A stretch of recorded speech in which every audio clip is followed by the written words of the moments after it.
먼저 성경 말씀 읽도록 하겠습니다. 룻기 1장입니다.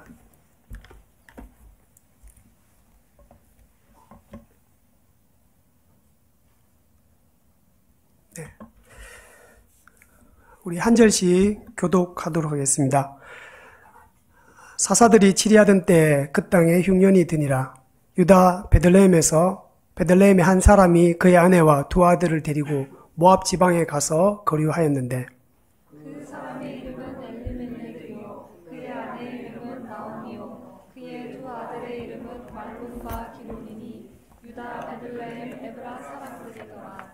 그들이 모압 지방에 들어가서 거기 살더니 나오미의 남편 엘리멜렉이 죽고 나오미와 그의 두 아들이 남았으며 그들은 모압 여자 중에서 그들의 아내를 맞이하였는데 하나의 이름은 오르바요 하나의 이름은 룻이더라. 그들이 거기에 거주한 지 10년쯤에 말론과 기럨 두 사람이 다 죽고 그 여인은 두 아들과 남편의 뒤에 남았더라.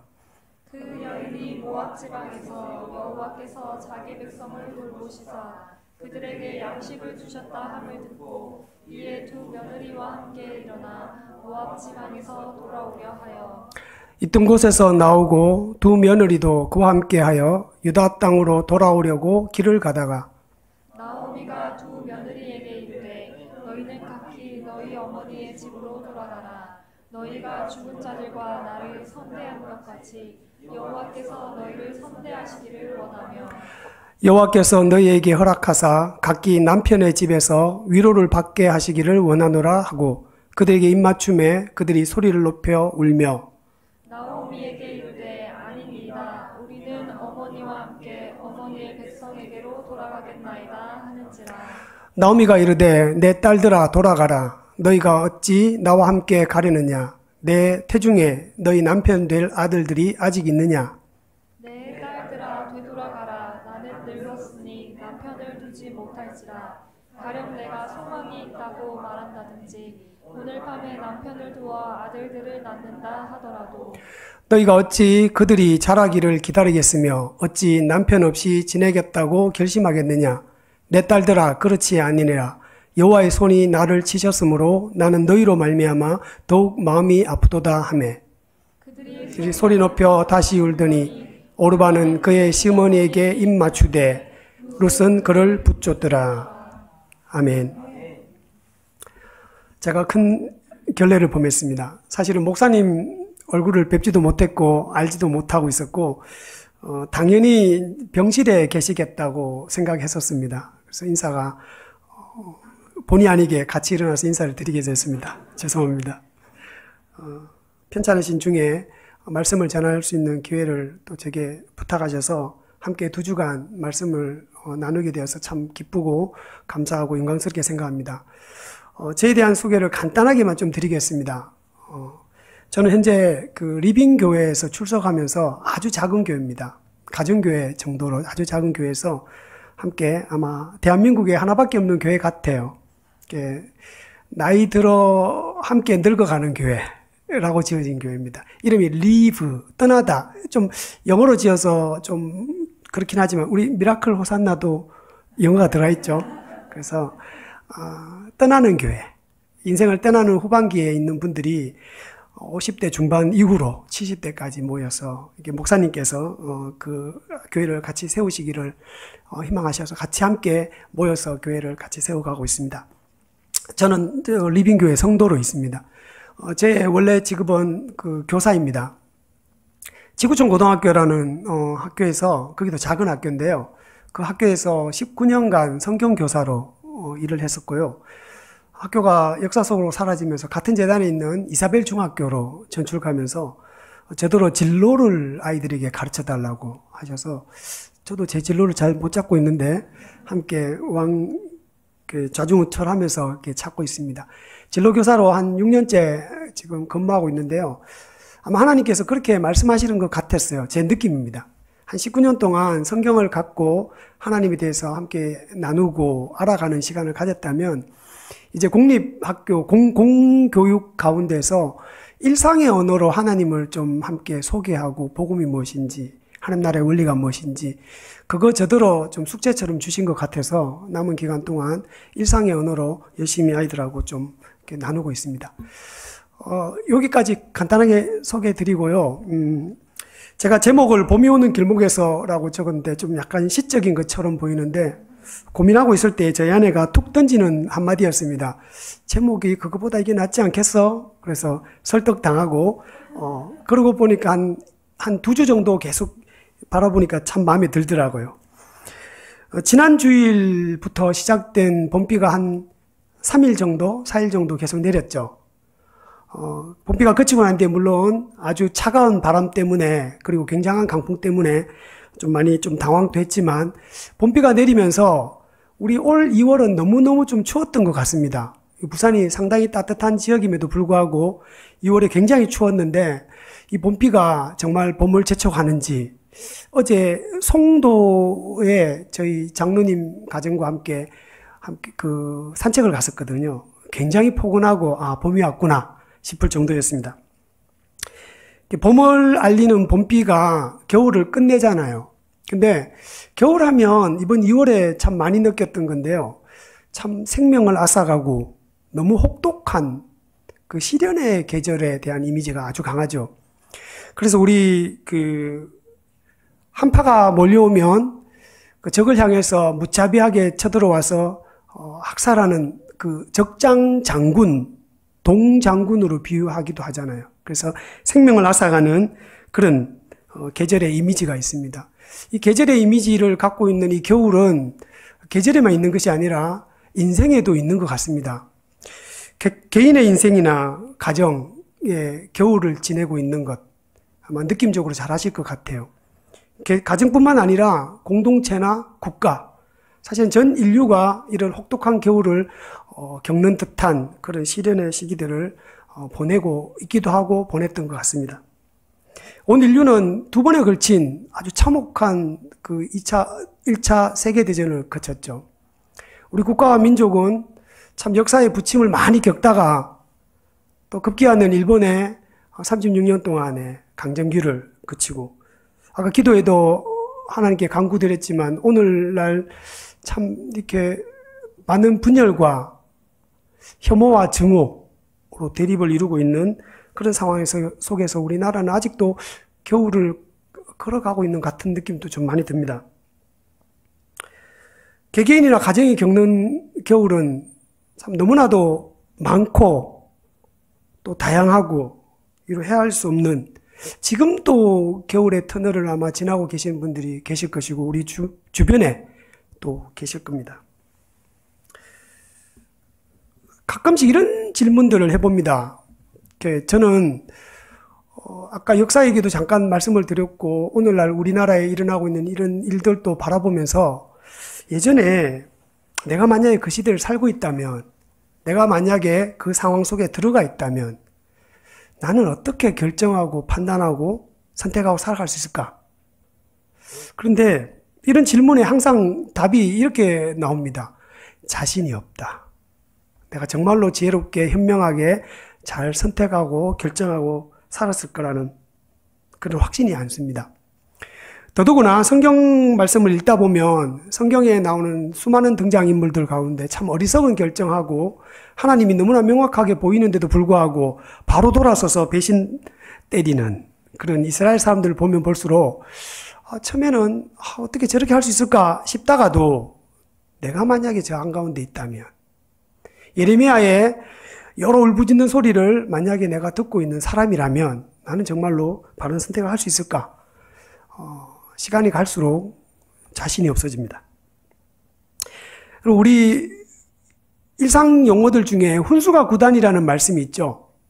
그래서 시합을 장기나 바둑 시합을 하고 있는 그 두 선수들 당사자보다 주변에 둘러서서 구경하는 사람들의 시선이 훨씬 더 정확하게 잘 보잖아요. 그래서 남의 이야기를 쉽게 말하거나 함부로 재단하고 함부로 얘기하는 사람들이 보통 이렇게 말하죠. 훈수가 구단이다. 그죠? 훈수가 구단인 것은 아무래도 한 걸음 떨어져서 내 이야기가 아니기 때문에 쉽게 결정하고 쉽게 판단하는 것 같습니다. 그런데 우리가 인생을 자기가 정작 무대에 오르고 자기가 그 상황의 당사자가 되었을 때는 이루 말할 수 없는 경직감, 무게감, 그것이 시선도 좁게 만들고, 그렇게 해서 가끔씩 바른 판단은커녕 헛발질을 하곤 하죠. 인생이 본디 그런 것인데, 그런데 주변에 있는 사람들 중에 가끔씩 나는 잘할 수 있다, 나라면 그렇게 했을 것이다 라고 자신 있게 말하는 분들을 보면 사실은 고운 눈으로 바라봐지지가 않습니다. 요즘 들어서 더더구나 그런 것 같아요. 확신에 찬 이야기들을 하는 분들을 보면 과연 정말 당사자가 되었을 때 그걸 잘할 수 있을까? 훈수 드는 심정으로 쉽게 말하고 있지는 않는가? 누군가의 판단, 결정, 평가하는 거 쉽습니다. 저도 그런 오류와 실수를 많이 범했었고요. 요즘 제가 이제 인생 중반기를 지나서 이제 후반기로 들어가는 길목에 서 있는 것 같습니다. 100세 시대라고 하면. 그 상황, 그 속에서, 지내온 세월이 참 녹록지 않았다. 우리 어른들도 많이 계시고, 저보다 인생의 선배들이 많이 계시는데, 조심스럽게 말씀을 드리자면 참 녹록지 않는 세월을 살았던 것 같고, 호락호락하지 않았던 시기를 지나왔던 것 같습니다. 참 많은 굵직한 사건들이 있었죠. 제가 학교에 있다 보니까 저는 세월호 참사가 너무나 마음이 아프고 그게 제 교사로서의 그 결정적인 터닝 포인트가 되었던 겁니다. 그런 시기를 지나다 보면 저는 가끔씩 10주기를 지난해 보내면서 2014년에 일어난 사건이니까 작년에 세월호 사건의 10주기 때 다시 한 번 더 그 영상들이 참 이렇게 보면서 어떤 생각이 들었냐면 희생자의 숫자나 이런 걸 보니까 학생들이 대다수가 희생당했고 어른들이 희생이 적었습니다. 제가 왜 그랬을까 그냥 가만히 생각해 보니까 우리 어른들은 살아온 세월 동안의 경험치가 많은 거를 판단하게 합니다. 남의 말 쉽게 듣지 않도록 하죠. 그죠? 그래서 가만히 있어라, 대기하고 있으세요. 어떠십니까, 여러분들은? 배가 기울어 가는데 가만히 있을 분들이 아니죠. 살아보니까 성수대교가 무너지기도 하고 삼풍백화점이 무너지고 그렇게 살아갖고는 안 되겠구나 하고 내 판단에 따라서 움직이잖아요. 근데 말 잘 듣는 아이들이, 가만히 있어라는 말 잘 듣는 아이들이 293명이나 희생당했잖아요. 그런 걸 보면 우리가 살아온 세월이 호락호락하지 않기 때문에 참 남들에 대해서 함부로 말하기가 참 어렵다라는 것들을 점점점 경험해집니다. 요즘은 기억력도 좀 흐려지는 것 같아요. 그래서 제 아내하고 2살 차이 나는데요. 아내하고 기억력 얘기하면 판판이 깨집니다. 그래서 이제 자신감도 사라지고, 우리 어른들께서 이런 말씀을 하셨거든요. 나이가 들면 안 아프던 데가 아파진다. 요즘 제가 약간씩 그런 증상이 나타납니다. 왜 아프지?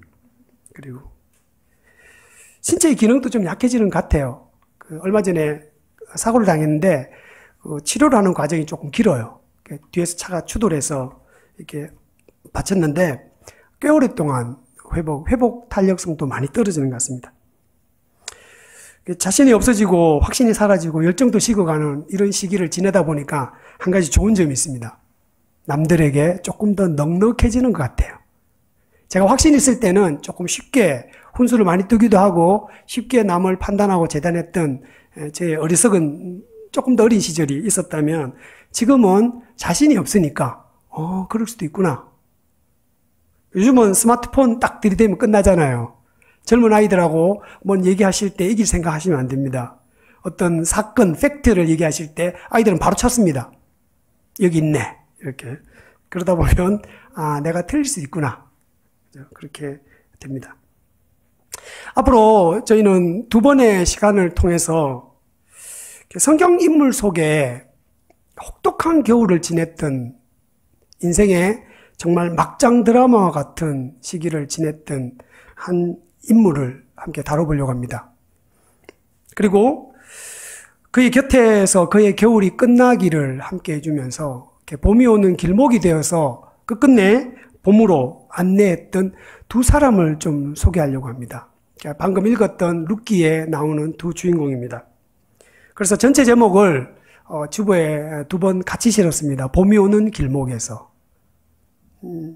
그리고 작은 제목으로 오늘은 무너진 나오미를 일으켜 세우는 룻의 인애라는 제목으로 다룰 것이고요. 다음 주는 다른 인물을 좀 소개하려고 합니다.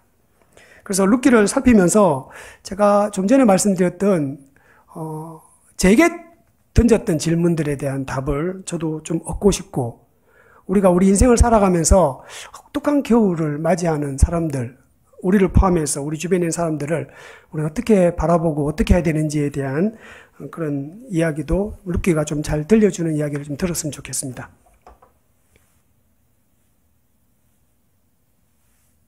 이게 어느 방향으로 가야 되죠? 넘겨주시겠습니까? 네, 다음 넘겨주십시오. 글자가 조금 작은데요. 성경을 보시면 좋겠습니다. 그 앞에 제가 혹시 보이십니까? 제가 이 화면의 크기를 정확히 몰라서 조금 글자를 크게 한다고 했음에도 불구하고 조금 잡니다. 그래서 앞에 있는 본문들을 잠깐 우리 살피시면요. 룻기 1장 1절에서 5절까지입니다.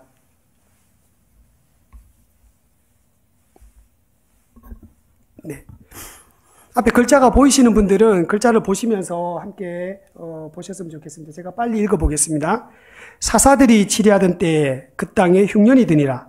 유다 베들레헴의 한 사람이 그의 아내와 두 아들을 데리고 모압 지방에 가서 우거했는데 그 사람 이름은 엘리멜렉이요 그 아내 이름은 나오미요 그 아들의 이름은 말론과 기럐이니 유다 베들레헴 에브라 사람들이더라. 그들이 모압 지방에 들어가서 거기 유하더니 나오미의 남편 엘리멜렉이 죽고 나오미와 그 두 아들이 남았으며 그들은 모압 여자 중에서 아내를 취하였는데 하나 이름은 오르바요 하나 이름은 룻이더라. 거기 거한 지 10년 즈음에 말론과 기럐 두 사람이 다 죽고 그 여인은 두 아들과 남편의 뒤에 남았더라. 성경 본문을 일부러 이렇게 넣은 것은 색깔의 차이를 좀 뒀습니다.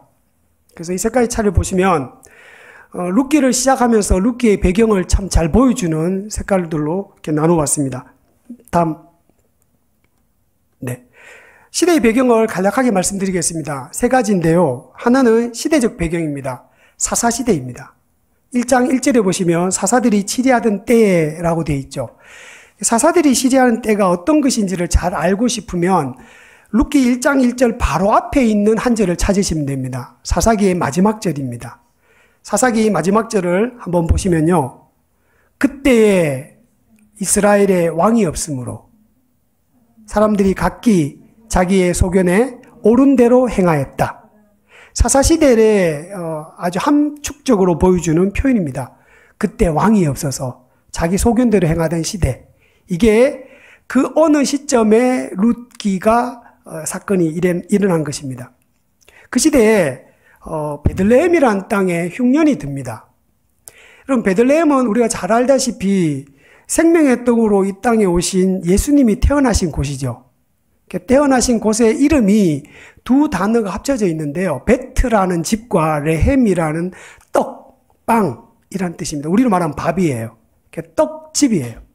떡집에 생명의 떡으로 예수님이 태어나신 것은 굉장히 자연스럽고 그 자체로서 우리에게 들려주시는 메시지가 있습니다. 근데 이 떡집에 흉년이 들었어요. 떡집이 떡이 없는 거예요. 오른쪽에 지명을 보시면 더더욱은 안 보이시겠지만 제가 요걸 위해서 포인트를 하나 준비했습니다. 요쯤이 베들레헴입니다. 여기가 모압 땅이에요. 그러니까 가나안 땅이 전통적으로 여기가 가나안 땅인데요. 여기 베들레헴에 살고 있는 엘리멜렉의 집안이 요 모압 땅으로 가는데 팔레스타인 땅인 가나안 땅은 자주 흉년이 들었습니다. 그때마다 살 길을 찾아서 이집트나 모압 같은 지역으로 이렇게 많이 이주합니다. 창세기 보시면 아브라함이 그랬고 이삭은 이집트로 내려가다가 그랄 땅에 머무르고 그렇게 합니다. 약속의 땅에 땅임에도 불구하고 이 땅에 흉년이 들었을 때 모압 땅으로 찾아가는데요. 창세기 13장에 보시면 아브라함의 조카 롯이 이제 가축들이 많아져서 서로 다툼이 일어나니까 아브라함이 롯에게 이렇게 표현하죠. 네가 갈 장소를 선택해라. 그때 동쪽을 쳐다보는데 오른쪽 편입니다. 지도를 보실 때 오른쪽 편을 보면서 그 땅이 여호와의 동산 같고 이집트 땅과 같다. 그래서 그쪽으로 가버리죠. 그래서 모압으로 이주하는 것은 어쩌면 흉년과 같은 생명의 위기에 탈출하고 떠나가기에 참 좋은 장소입니다. 룻기 1장은 모압 땅에 갔다가 다시 베들레헴으로 돌아오는 이야기로 끝이 납니다. 다음.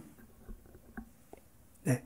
이야기의 흐름을 간단하게 한번 살펴보겠습니다. 우리가 너무 잘 아시는 본문이어서 룻기 전체를 간단하게 살피면 이렇게 시작되죠. 흉년이 든 베들레헴에서 시작합니다. 사실은 흉년이 들었다라는 것은 하나의 엄청난 아이러니죠. 떡집에 떡이 없는 상황이에요. 근데 흉년이 들었는데 엘리멜렉이라는 사람의 이름이 참 특이합니다. 엘리, 나의 하나님은 멜렉, 왕이다. 나의 하나님을 왕으로 믿는 사람이 약속의 땅에서 떠나가는 거예요. 그래서 이 두 가지의 아이러니가 이야기의 흐름의 시작합니다. 그래서 떡집에 떡이 없고 하나님을 왕으로 믿는 사람이 그 왕의 말을, 왕이 주신 땅, 약속의 땅이 아니라 사사시대에 어울리는 사람답게 자기가 왕이 되어서 각기 자기의 소견에 옳은 대로 떠나간 것처럼 보이는 이야기가 시작 부분입니다. 다음. 그런데 갔다가 그 가나안 땅에서 이제 엘리멜렉이 죽고 두 아들도 죽고 두 며느리와 함께 남아있는 상황이죠. 그리고 돌아오는 길에 양식 주셨다는 말씀을 듣고 돌아오는 길에 두 며느리 가운데 한 며느리 오르바는 떠나고 룻과 함께 돌아오는 것입니다. 돌아왔더니 베들레헴에서 난리가 난 거죠. 그 엄청난 그 상해버린 몰골과 형편을 보고 네가 정말 나오미냐? 네가 정말 기쁨이냐? 나오미의 뜻이 기쁨이거든요. 근데 나오미가 그렇게 얘기하죠. 나를 더 이상 기쁨이라 부르지 마라. 나를 쓰다, 죽음이라는 뜻의 마라로 불러라. 라고 하면서 오늘 이야기가 끝이 납니다. 룻기를 보다 보면 그 룻기 이야기가 좀 쉽고 단순해 보이면서 이 속에서 이야기의 흐름이 굉장히 쉽기 때문에 룻기를 통해서 하나님이 우리에게 말씀하시려고 하는 그 내용들이 어떻게 될 것인가라는 이야기를 너무 쉽게 생각하고 훅 지나가는 경향들이 있는데요. 오늘 잠깐 멈춰보려고 하는 부분이 있습니다. 다음. 아까 1절에서 5절까지 읽을 때에 다시 읽지는 않겠지만 이 이야기의 주인공을 한번 찾아봤으면 좋겠습니다. 시작은 파란 글씨로 되어 있는 그 엘리멜렉이 가장이 되어서 아내와 아들들을 데리고 모압 땅으로 가죠. 근데 나중에 어떻게 됩니까? 엘리멜렉은 등장하자마자 사라집니다. 그리고 결혼을 시켜서 두 며느리를 얻었어요. 그런데 10년 어간에 두 아들도 죽습니다. 그것도 며느리들이 자손을 보지 않는 상태에서 죽습니다. 그리고는 어떻게 됩니까? 마지막 절 같이 한번 읽어볼까요? 시작. 네, 죄송합니다. 절수가 없네요. 그 여인은 두 아들과 남편 뒤에 남았더라. 이 주어가 그 여인 나오미죠. 사실은 룻기는 룻이 주인공이 맞기도 합니다. 그런데 룻기를 보실 때 나오미를 주인공으로 앉혀놓고 보면 룻기의 전체의 주제가 좀 더 다양하게 그리고 명확하게 보이는 일들이 있습니다. 무너진 나오미의 삶을 잠깐 볼까요? 다음. 나오미의 삶을 볼 때 오늘 본문에 사사시대에 흉년이 들었다라고 했죠. 아까 앞 본문들을 잠깐만 기억해 보십시오. 제가 빨간 글씨로 넣어놨습니다. 사사시대, 흉년, 남편이 죽고 아들이 죽고 뒤에 남겨진 자. 이 5가지의 단어들은 모두 흉년과 아주 밀접하게 연결이 됩니다. 사사시대에 하나님이 왕이심에도 불구하고 하나님을 왕으로 섬기지 않고 자기가 왕이 되어서 자기가 결정하고 선택했던 그 시대, 풍요의 시대가 아니고 사실은 암흑기죠. 실제로 그 땅에 떡집에 떡이 없는 상황, 남편을 잃은 여인, 사실은 아들들, 자식들은 가슴에 묻는다고 하잖아요. 그 두 자식을 가슴에 묻은 여인. 그리고 손자라도 남겨둔 게 아니고 과부들만 남았어요. 과거에는 떡집에 떡이 없기 때문에 그 땅이 불임의 땅이었고 현재 아들과 남편이 죽어간다면 이런 표현 요즘 잘 쓰면 안 되고 좀 잘못된 용어라고는 알고 있지만 그냥 양해를 구하고 한 번만 쓰겠습니다. 미망인. 남편이 죽었는데 너는 왜 따라서 안 죽었냐 그런 뜻인 거예요. 사실은. 미망. 미처 망하지 않았는. 미처 죽지 않고 남겨진 자. 근데 제가 양해를 구하고 이 단어를 쓰는 이유는 이 나오미의 상황을 너무나 잘 보여주는 거예요. 남편 떠나보내고 두 아들 떠나보낸 다음에 남겨진 자. 미래는 어떻습니까? 자기에게도 자손이 없지만 자기 며느리에게도 후손이 없는 상황입니다. 앞으로의 미래는 더 암울하죠. 불임의 몸들이에요. 그래서 흉년으로 대표되는 나오미의 인생은 정말 총체적 난국인 것이에요. 나오미의 상태를 또 하나 보여주는 것이 있습니다. 다음. 마라로 표현되는 나오미의 삶입니다. 나오미가 돌아올 때 13절에 보시면 며느리들에게 한 말과 20절과 21절에 보시면 그 베들레헴에 있는 사람들에게 한 말들을 보시면 이렇게 표현되어 있습니다. 우리 한번 본문을 보시겠습니다.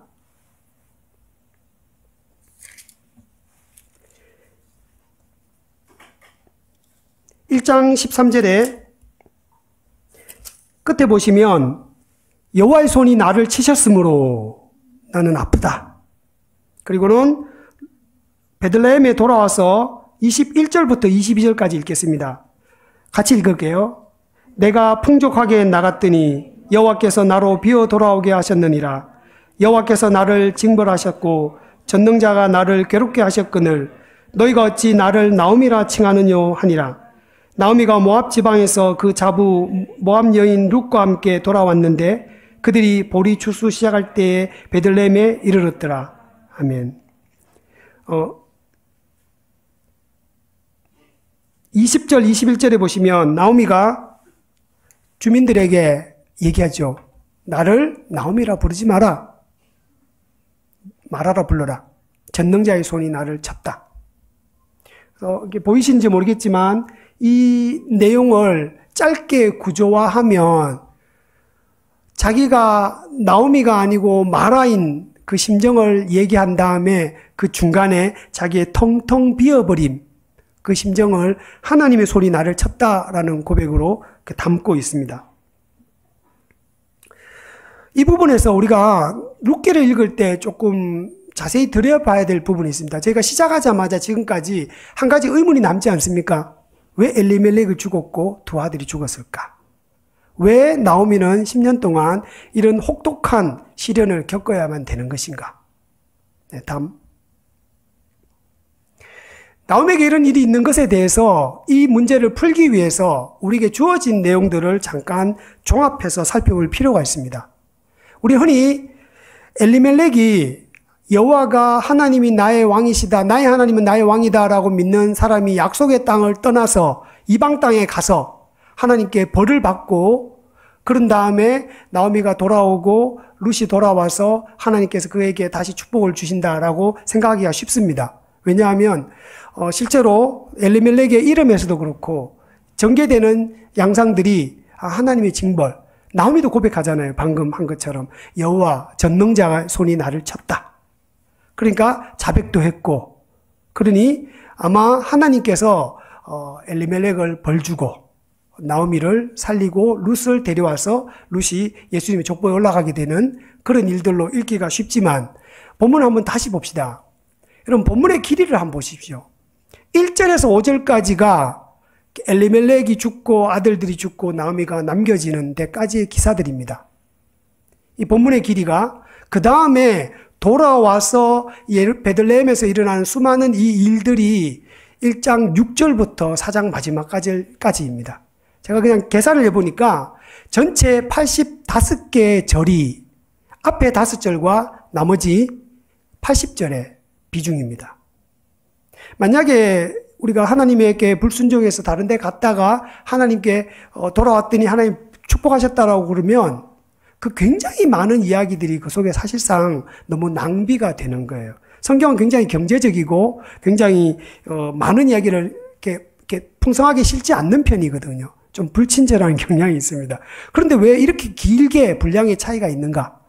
긴 이야기에는 그 속에 뭔가 담겨진 이야기가 많이 있고 잘 들어보라는 얘기죠. 그죠? 두 번째는요, 기간의 차이도 있습니다. 1절에서 5절 사이에 일어난 일들은 최소한 10년입니다. 본문을 읽다 보면 엘리멜렉이 죽은 후에 두 아들이 결혼을 했다면 그 결혼 생활이 한 10년 같거든요. 최소한의 10년입니다. 10년 이상의 세월이 5절 안에 담겨져 있죠. 그런데 자그마치 80절이나 되는 그 내용들은 최대한 50일 안에 일어난 사건입니다. 우리가 방금 마지막에 읽었던 본문에 그 예루살렘에 도착했을 때 보리추수의 시작이다라고 시작하죠. 보리추수, 이스라엘의 추수는 보리추수로 시작해서 밀추수로 끝이 나는데요. 모두 추수의 기간이 7주가 걸립니다. 그래서 성경에 보시면 77절이라고 들어보셨을 거예요. 그게 농사절기하고 연결되어 있는 겁니다. 보리추수를 시작할 때 맥추감사절이 시작되죠. 보리추수. 그로부터 7주 동안의 추수가 다 마치고 나면 77절이 끝난 다음 날이 오순절입니다. 그래서 우리가 농사절기하고 또 구약의 이 절기들이 예수님하고 어떻게 연결되는지를 잘 이해하시려면 요 맥추절하고 77절 오순절을 잘 보시면 성경을 읽을 때 많이 도움이 됩니다. 고린전서의 바울이 예수님을 부활의 첫 열매라고 말씀하시는데요. 레위기에 보시면 제사제도 5개 중에 곡식을 하늘에 향해서 흔들어 바치는 요제가 있습니다. 그때 첫 곡식을 베어서 보리추수를 단째로 잡고 하늘을 향해 흔들어요. 이게 첫 열매예요. 부활 7주나 되는 49주 동안에 우리 주 예수님이 첫 열매가 되셨던 그때부터 40일, 부활하시고 40일간 계시다가 그리고 승천하시고 오순절 성령이 임하는 시기까지를 놓고 보면 딱 요 절기 안에 들어와 있습니다. 어쨌든 보리추수 시작할 때고 나중에 3장에 가면 보리타작마당이 나옵니다. 그 보리타작마당까지 놓고 본다면 50일 안에 일어난 사건들이에요. 그러니까 10년 동안 일어난 사건과 50일 안에 일어난 사건, 임팩트가 있죠. 여기에 굉장히 중요한 이야기가 담겨 있다는 것입니다. 무엇보다 여호와의 손이 나를 치셨다라는 것은 사실을 직시한 언어인가? 하나님의 심판, 하나님의 해석을 담고 있는 언어인가? 고통받는 자의 절규인가? 하는 것을 살펴봤으면 좋겠습니다. 가장 중요한 것은 룻기는 하나님이 왜 엘리멜렉과 말론과 기론을 죽이신 것에 대한 나오미가 이 혹독한 겨울에 들어가게 된 이유를 설명하지 않습니다.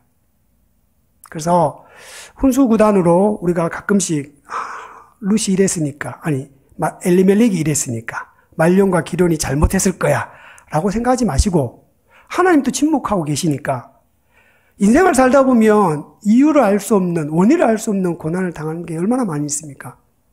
그때 그 이유와 원인에 대해서도 궁금하겠지만 하나님이 침묵하신다면 그럼 앞으로 어떤 일이 펼쳐질 것인가? 이거를 전제로 놓고 하나님은 이 일을 어떻게 처리해 나가실 것인가에 초점을 맞춰보고 싶습니다. 다음. 그래서 겨울에 혹독한 겨울에 들어가 있는 나오미를 일으켜 세운 룻에 관한 이야기를 성경은 바로 설명하고 있습니다. 룻을 설명할 때 두 가지의 이야기를 설명드리겠습니다. 룻이 나오미가 하나님께서 베들레헴에 양식 주셨다는 말씀을 소문을 듣고 다시 떠나가죠. 돌아가기를 작정합니다. 돌아갈 때 두 며느리 과부와 함께 났습니다. 그때 나오미가 그렇게 얘기합니다. 얘들아, 너희들은 희망이 없다.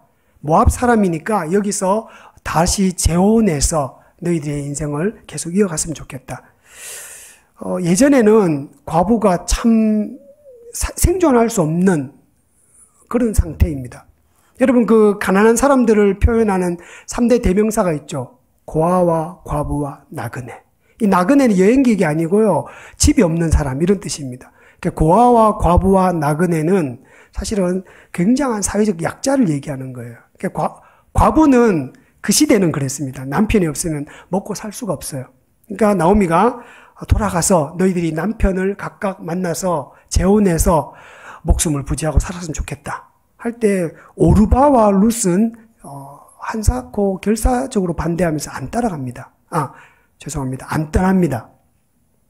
오르바도 너무 쉽게 판단하지 마실 것은 오르바도 안 떠나지 않기로 다짐해요. 그런 다음에 조금 일정한 거리를 가다가 아무리 생각해도 나오미가 이건 아니다 싶었던 것 같아요. 그래서 꽤 긴 이야기를 합니다. 우리가 알기 힘든 요즘 시대의 풍습을 잠깐 얘기하는데요. 요거는 그냥 숙제처럼 들려드리고 다음 주에 계속 이어서 설명할 부분이라 내 태중에 자식이 있느냐. 왜 그런 얘기를 하냐면 형이 죽으면 그 밑에 있는 동생들이 형수와 결혼해서 그 집안의 대를 이어주는 제도가 있습니다. 그 제도에 관한 표현인데요. 그걸 언급하면서 희망이 없다. 희망이 0이다. 그러니까 제발 가다오. 너희들이 때문에 내가 마음이 더 아프다. 할 때 오르바는 울면서 떠나가요. 근데 룻은 간곡한 이야기를 던집니다. 그 이야기를 한번 같이 읽어봤으면 좋겠습니다. 룻기 16, 17절입니다. 요거 읽을 때 제 목소리 앞에 화면에 색깔이 조금 잘 안 보이죠. 제가 제 목소리로 이렇게 빠르게 읽어드리겠습니다. 내게 어머니를 떠나며 어머니를 따르지 말고 돌아가라 강권하지 마옵소서. 어머니께서 가시는 곳에 나도 가고 어머니께서 머무르시는 곳에 나도 머물겠나이다. 어머니의 백성이 나의 백성이 되고 어머니의 하나님이 나의 하나님이 되리라. 어머니께서 죽으시는 곳에 나도 죽어 거기 묻힐 것이라. 만일 내가 죽는 일 외에 어머니를 떠나면 여호와께서 내게 벌을 내리시고 더 내리시기를 원한다. 이게 룻의 결심입니다. 룻의 결심을 우리의 성경은 이렇게 산문처럼 쭉 펼쳐져 있는데요. 영어 성경에 한번 보시죠. 다음. 글자는 잘 안 보이지만 파란색과 빨간색이 보이죠. 그죠? Where you go, I will go. 그죠? 그러니까 you, I, you, my, your, my, you, I 이렇게 반복되고 있죠. 그래서 룻기에 나오는 이 고백을 룻이 자기 종교를 버리고 하나님을 신앙해서 따라왔다고 보기는 조금 어려운 것 같아요. 사실 이 구절은 하나님을 믿기로 작정하고 온 구절이라기보다는 이 문장 구성을 자세히 보면 룻에게는 하나밖에 보이지 않는 거예요. 어머니. 어머니의 신이 내 신이 될 거라는 거예요. 그러니까 어머니가 믿는 신에 대한 매력을 모함 여인이 가지기가 힘들지 않겠습니까? 엘리멜렉의 집안의 종교가 여호와 신앙인데 그 여호와가 다 죽였다고 생각해 보세요. 룻이 그 여호와를 믿을 만한 매력이 있을까요? 근데 룻이 이상하게도 그 신에 대해서는 잘 모르겠지만 어머니에 대한 집중은 명확하게 표현됩니다. 어머니가 가시는 곳에, 어머니가 머무르는 곳에, 어머니의 백성이, 어머니의 신이, 심지어 어머니가 죽으시는 곳에 나도 죽겠다. 이런 걸 우리는 예전에 사모곡이라고 보통 부르죠. 그래서 룻의 이 엄청난 결단에 나오미가 드디어 포기하고 데려가게 됩니다. 생각해 보십시오. 룻이 정상일까요? 오르바가 정상일까요? 어떻습니까? 네. 여러분, 우리가 룻을 너무 좋게 보지 말고요. 제가 볼 땐 룻이 좀 이상합니다. 말도 안 돼요. 비정상 같아요. 오르바가 너무 정상이죠. 현실 파악도 잘 되고요. 그리고 어머니 이야기가 틀린 이야기가 아니고요. 그죠? 룻이 제정신이 아닙니다. 특수교육을 정리할 때 이렇게 하더라고요. 우리가 보통 인지적이나 정서적으로 부족한 아이들을 특수교육의 대상이라고 보통 부르지만 사실은 영재도 특수교육의 대상입니다. 그 중간에 있는 친구들이 일반 교육이죠. 룻의 제정신 아님은 이성과 상식을 초월하는 인애와 사랑과 헌신을 보여주기 때문에 제정신이 아닌 것 같아요. 이 제정신 아닌 쉼없는 룻의 인애를 계속 살펴보겠습니다. 다음. 1장에 2장에 펼쳐져 있는 내용들인데요. 제가 그냥 간단하게 읽어드리겠습니다. 이삭 죽기를 자처하고 엄마를 이렇게 시어머니를 복양하기 위해서 나갑니다. 근데 일꾼들의 말에 의하면 아침부터 저녁까지 쉼없이 일을 하는 독한 사람이었습니다. 시모의 명령에 순종하죠. 3장에 네가 가서 이러저러 해라 라는 말에 순종해서 나갑니다. 아마 그 풍습이나 그런 것들을 생각해 보면 정말 이상하고 괴기스러울 거예요. 근데 그런 것을 따라가죠. 그리고 이 시모를 향한 사랑이 온 동네에 소문이 납니다. 2장 11절에 보시면 네 남편이 죽은 후에 네가 시모에게 행한 모든 것과 네 부모와 고국을 떠나 전에 알지 못하던 백성에게로 온 일이 내게 분명히 알려졌다. 소문이 날 정도로 룻이 제정신 아닌 이성과 상식을 초월하는 인애를 베풀죠. 근데 보아스의 말에 의하면 3장 10절입니다. 네가 가난하건 부하건 젊은 자를 따르지 아니하였으니 네가 베푼 인애가 처음보다 나중이 더하다. 시모에게 베풀었던 그 3억억 정도가 아니고 돌아와서 50일 동안에 베푸는 인애가 날이 갈수록 점점 더 커진다는 것입니다. 그래서 급기야 3장 11절에 보시면 네가 현숙한 여인인 줄을 온 백성이 안다. 현숙한 여인에 대해서 제가 다음 시간에 좀 설명을 드리겠습니다. 그리고는 마지막 4장에 보시면 며느리인 룻을 이렇게 칭찬합니다. 너를 나오미를 사랑하며 7 아들보다 더 귀한 며느리. 7은 완전수죠.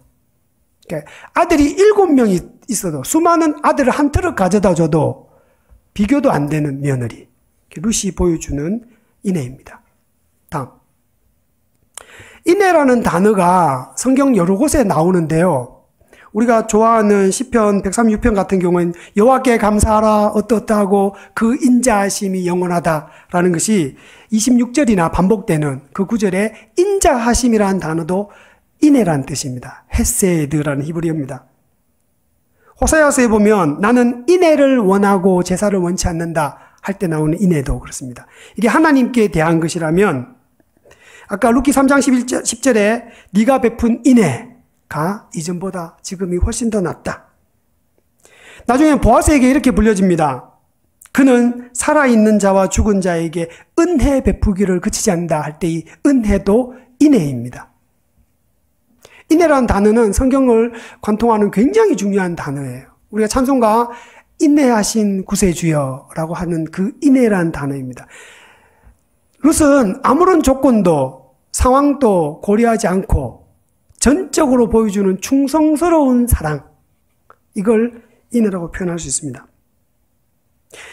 룻이 보여주는 이 인애로 인해서 나오미가 한겨울의 끝자락에서 봄을 맞이할 수 있었던 것 같습니다.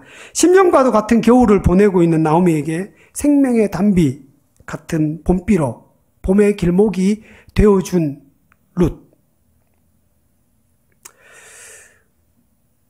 제가 서두에 말씀드린 것처럼 온 인류로부터 시작해서 개인의 인생에 겨울을 보내고 있는 그런 상황 속에서 우리는 어떻게 판단하고 어떻게 살아갈 수 있을까? 쉽게 훈수하고 훈수두고 쉽게 판단하고 재단하기보다 그 겨울을 지나고 있는 사람들 곁에서 봄비로, 단비로, 생명의 비로 봄의 길목이 되어주는 그 역할들을 우리 룻과 같은 일들을 했으면 좋겠습니다. 룻기에 대해서 이렇게 표현하는 학자가 있습니다. 룻기는 딱딱한 조개 껍데기 사이에 있는 빛나는 진주와 같다. 사사기가 어떻게 끝이 난다 했습니까? 왕이 없어서 자기 마음대로 하는 시대. 그게 사사시대입니다. 이게 한쪽 편의 껍데기예요. 룻기 다음에 뭐가 나오죠? 사무엘서입니다. 사무엘서를 자세히 보시면 주인공인 사무엘이 2명의 왕을 배출합니다. 하나는 사울이었고 그 다음에는 이스라엘의 영원한 표상이 되는 다윗 왕이죠. 사울은 잘못된 표본으로 이렇게 제시되었지만 실제로 사무엘서는 왕이 주어지는 이야기가 그려지고 있습니다. 왕이 없던 시대에 왕이 주어지는 시대로 건너가는 그 사이에 룻기가 있는 거예요. 그래서 룻기 마지막 절에 보시면 다윗 왕의 출생을 얘기합니다. 룻과 보아스 사이에서 태어난 아이가 다윗의 할아버지인 거예요.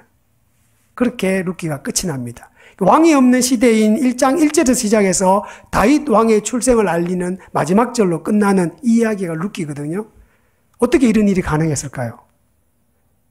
한겨울에, 혹독한 겨울에 절망해 있는 모든 것이 무너지고 모든 것이 비어버린 한 사람에게 충성스러운 인애를 보여준 한 여인이 그 집안의 아이를, 불임한 땅에서, 불임한 사람의 몸에서 한 아이를 나오미에게 그 품에 안겨주는 것처럼 그렇게 이스라엘은 세워진다는 것이에요.